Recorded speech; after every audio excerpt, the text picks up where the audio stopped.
What's up, good people? All right, I believe, if I'm not mistaken, this is the first time we've done a rolling shot inside the Challenger. I almost don't want to tell you where I'm headed because I didn't make an appointment, so I'm not sure if it's going to happen, but oh man, that never gets old. I want to talk to you guys about a couple things. The Detroit Auto Show's going on. There's lots of new car and truck announcements that are coming out this week. If you subscribe to Net Car Show, that's where a lot of the information is getting dropped. Pictures plus specs are getting dropped on Net Car Show. That's where I'm finding out about a lot of things. And man, a lot of it's really, really exciting. For truck lovers out there, yes, I'm a country boy. I love muscle cars, but I love trucks too because I'm a country boy. Ford's finally bringing the Ranger back in America, and I gotta admit, it looks good. I'm not gonna lie. I've never liked the Ranger. I've never been a fan of it. Never really looked that great to me. I always thought in that class, the Toyota Tacoma was always just a better compact truck. But the new Ranger coming out looks good. Also in the truck industry, right now, Chevy just announced its 2019 Silverado. The Chevy Silverado is a good-looking truck again. And I can't even tell you the last time it's been a good-looking truck. In my opinion, 99 was probably the last good-looking truck. I had a Silverado in that old 90s body style. That to me was like the last good-looking Silverado. When people customize them, they look really awesome. And now it's going back to looking good again. Stylistically, it's taken a few cues from the current Tundra, which I've had a Tundra of the body style just before the current one, which isn't a full makeover. It's more of a touch-up body style. I had an 09. I'll post a picture up of that. It was pretty badass. But some of the Silverado styling cues come from Toyota, in my opinion, but it looks good. They got away from the squared off wheel wells that ticked a lot of truck enthusiasts off because it made it harder to customize and add, 33, 35 series tires to the car. So they went back to a rounded wheel well, which is awesome. Dodge, the new Ram's looking really good. They announced the 2019 body style upgrades, and man, yeah, I like the new Rams. Slow progression as far as, like, they didn't do any dramatic changes to the body style, but they just kind of like updated it, enhanced it, just to, just made just the slight tweaks to make it better. And that's, for the last like 10 years, that's what Dodge has been really good at, not doing dramatic changes to their body styling, just slight upgrades, slight tweaks here and there. I mean, look at the Charger from the first one, which was, iconic when it came out, and then the next one came out after that, and it was like, oh wow, they made it look better. I remember the first one was on that Miami Vice movie. Horrible movie, but had some cool cars in it. And I just remember, like, man, it had it lowered, it was black, it was that reminiscent of the 90s and all.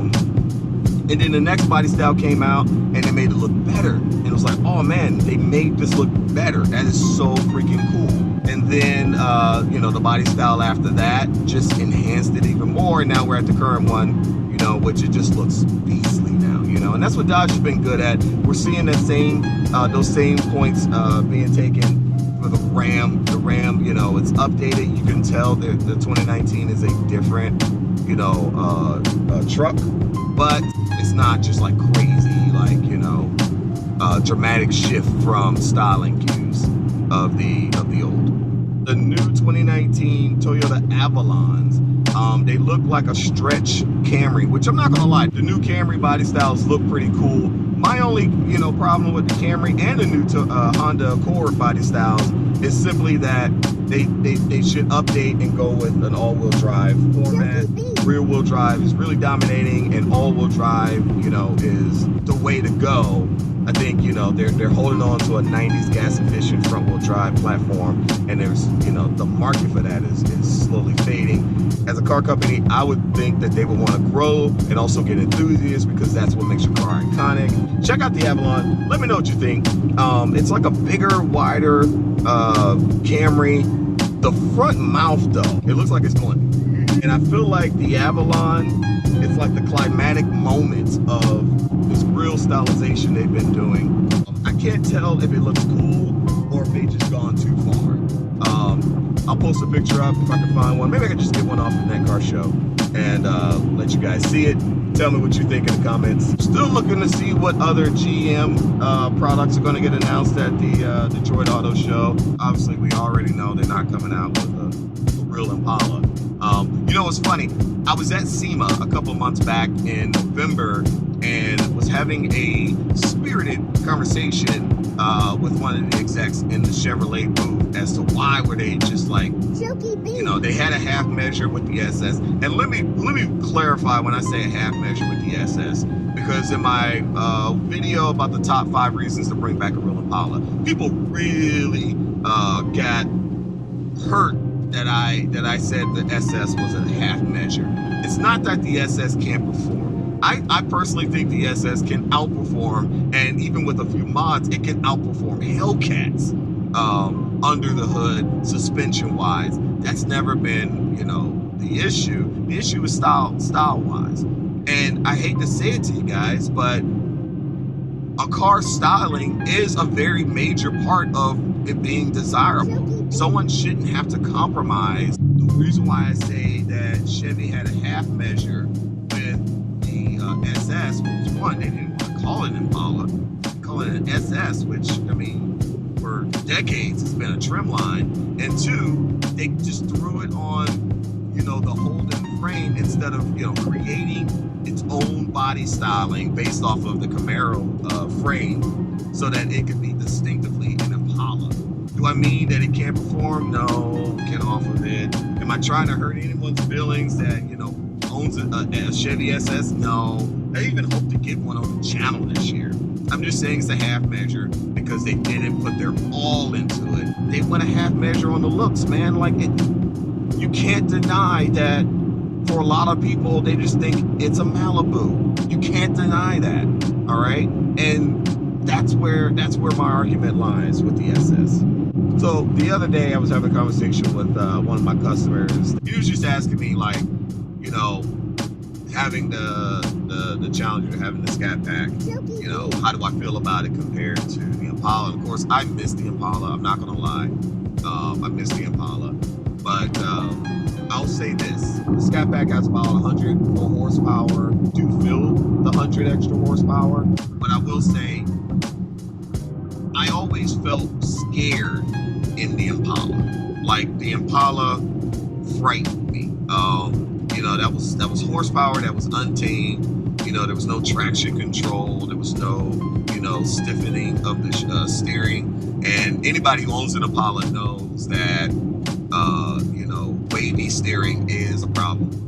So you had 400 horsepower to wavy steering, and you got a problem. And I would hit it, I would mash it out, and have a good time. But, you know, it definitely was, it was solely reliant on my skills as a driver, whereas with the Scat Pack, you know, I can have a good time, and if I theoretically don't know how to drive, this has systems in place to kind of keep me from killing myself. Whereas in the Impala, I always felt like I was, you know, I was one pedal mash away from killing myself. Which is a great feeling. Don't get me wrong. I'm not complaining about that feeling. I'm just simply saying, you know, that was the difference. All right, let's see if they got room for me.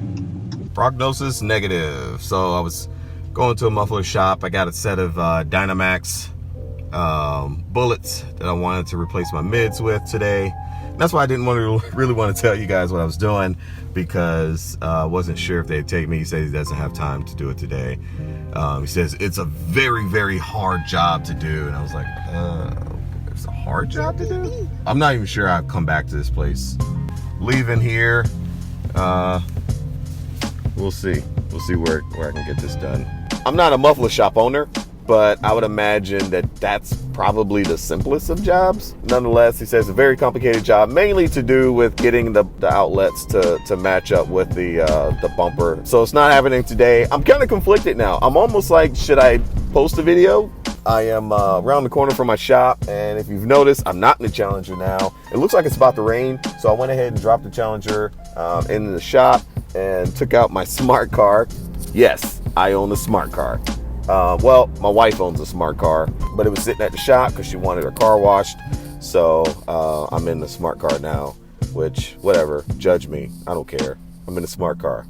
Actually, you know, the funny thing is, if you put it in manual drive and use the paddle shifting, it actually has some pretty decent get up. I mean, it's, you know, it's nothing impressive, but it's, you know, it's a pretty decent get up in the car. So, yeah. Anyway, maybe I'll just post this video. This will be the I didn't get my mids deleted video. I'll make the announcement on who won the last giveaway on the next video.